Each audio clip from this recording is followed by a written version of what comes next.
Good morning, children. Welcome back to the fourth part of the video. We were doing chapter number 7, packing. And in the previous three videos, we have completed till 11th paragraph.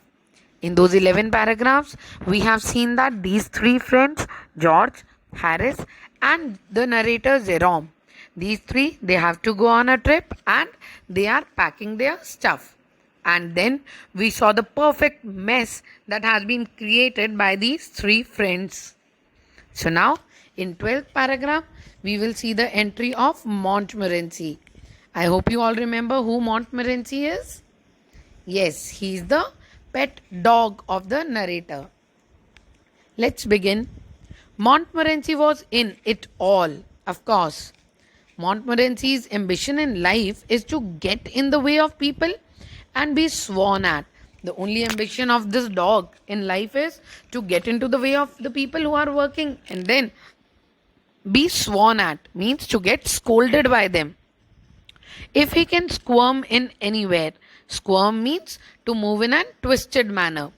If he can squirm in anywhere where he is particularly not wanted and be a perfect nuisance and make people mad and have things thrown at his head, then he feels his day has not been wasted.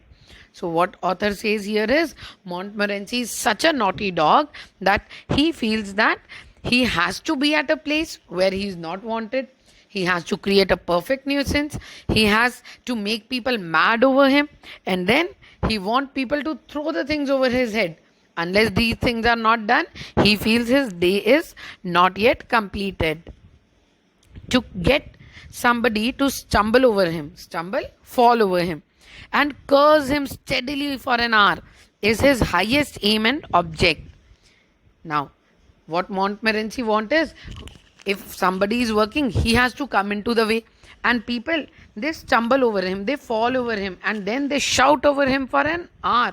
And this thing is the highest aim of the dog. And whenever he has succeeded in accomplishing this, his conceit becomes quite unbearable. Conceit here means the pride in himself. He feels very happy when he is able to accomplish this task, the task of coming into the way of the people and creating a problem for them. He came and sat down on things just when they were wanted to be packed. Now, when the things were supposed to be packed, he came and sat over them. And he labored under the fixed belief that whenever Harris or George reached out their hand for anything, it was his cold, damp nose that they wanted. So, what he made sure of is whenever George and Harris they are stretching their arm to find out anything, the only thing that comes into their hand is the nose of that dog. So, that was quite irritating for these people as they were getting late also. He put his leg into the jam and he worried the teaspoons. Now he kept his leg inside the jam and then he is worried about the teaspoons. He is disturbed because of the teaspoons. And then he pretended that lemons were rats. See, here he felt that lemons, they are the rats, and got into the hamper and killed three of them before Harris could land him with the frying pan. So what dog felt is the lemons in the hamper, they are the rats. And he was just about to kill those so-called rats, which were actually the lemons. Just then, Harris, he landed over there with a frying pan just to scold the dog. Harris said, I encouraged him. I did not encourage him. Now what Harris said that? Harris, he blamed the narrator that you have encouraged him. But what narrator said? I did not encourage him. A dog like that doesn't want any encouragement. Such kind of a dog, a naughty one, will he ever require an encouragement? It's natural, original sin that is born in him that makes him do things like that. Now, this is natural. This is the original sin. He is born with this quality that he has to make the things do like that. He has to disturb everybody. This is the natural trait in the dog. So, I have not encouraged him. This is his only natural, original sin that he is doing. The packing was done at 12:50. See, it was done at around 1 in the night. And Harris, he sat on the big hamper and said he hoped nothing would be found broken. Now he sat on the hamper and he said that I hope that nothing is broken in the hamper. George said that if anything was broken, it was broken. Fine, if something is broken, let it be. Which reflection seemed to comfort him. And by saying this, it feels that George, he is a bit relaxed. That fine, if anything is broken, let it be. We are not going to open it again. He also said he was ready for bed. He said that now I'm ready for bed. I have to sleep. We all were ready for bed.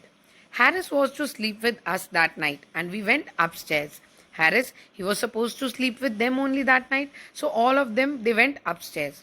We tossed for beds. Tossed for bed, that means who is going to sleep with whom.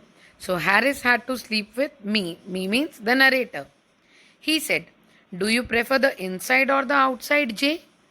Inside or the outside means the inner side of the bed or the outer edge. I said I generally prefer to sleep inside a bed, that I'll be sleeping in the inner portion, the inner side. Harris said it was odd. See, this is strange. You are not letting me sleep the way I want. George said, what time shall I wake you fellows? At what time do you want to get up in the morning tomorrow? Harris said 7. And I said no, 6. Because I wanted to write some letters. Narrator, he had to finish off some work. So he said that no, we'll be waking up at 6. Harris and I had a bit of row over it. A bit of argument over it. And at last split the difference. Split the difference means they have ended up with their differences. One of them was saying we'll get up at 6. Another was saying we'll get up at 7. So they split the thing saying that 6:30. That is 6:30 in the morning we are going to get up. Wake us at 6:30, George, we said. George made no answer and we found on going over that he had been asleep for some time. Now while they were making an argument, they found that George, he has already slept. So we placed the bath where he could tumble into on getting out in the morning and we went to bed ourselves. See how mischievous these friends are also. What they have done, they have placed a tub filled up with water near the bed of George, so that tomorrow morning when George will get up, he will directly tumble into that tub next morning, and then by doing it they both themselves went to bed. So this was the story of their packing, the way they have packed all the things and created a mess. So now I hope you have enjoyed the story. The message this story tells you is there is no task which is easy.